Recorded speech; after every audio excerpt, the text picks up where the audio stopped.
എന്തെങ്കിലും പ്രശ്നമുണ്ടോ? ആരും ഒന്നും പറയത്തില്ല, നീ ചെയ്താൽ മാത്രം മതി. നീ ഇത് മാത്രം വലിച്ചാൽ മാത്രം മതി, നിന്റെ സുഖമായിരിക്കും. കത്തിക്കാൻ പോലും അറിയാത്ത മൊണ്ണ.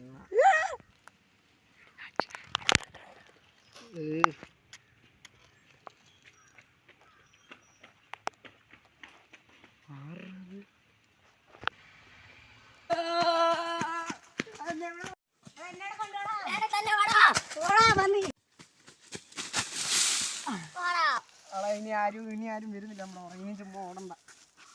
നമ്മളിപ്പോൾ ആരെങ്കിലും കണ്ടു കാണുമോ? ഇത് ഞാൻ കണ്ടിട്ടില്ല. അറിയാവുന്ന ആരെങ്കിലും ആണെങ്കിൽ വീട്ടിൽ വല്ലതും ഒന്ന് പറയുമോ? നമ്മൾ ചിലപ്പോൾ വീട്ടിൽ പൊക്കുമായിരിക്കും. നിങ്ങൾ അറിഞ്ഞില്ലേ, നിങ്ങളുടെ അച്ഛൻ മരിച്ചു. നിന്റെ അച്ഛൻ പോയി. അച്ഛൻ വല്ല വാറിലും വല്ലതും കാണും അവനവിടെ. നിന്റെ അച്ഛൻ മരിച്ചോന്നാ പറഞ്ഞേ. അച്ഛൻ എങ്ങനെ മരിച്ചത് എനിക്കിപ്പോൾ അറിയണം.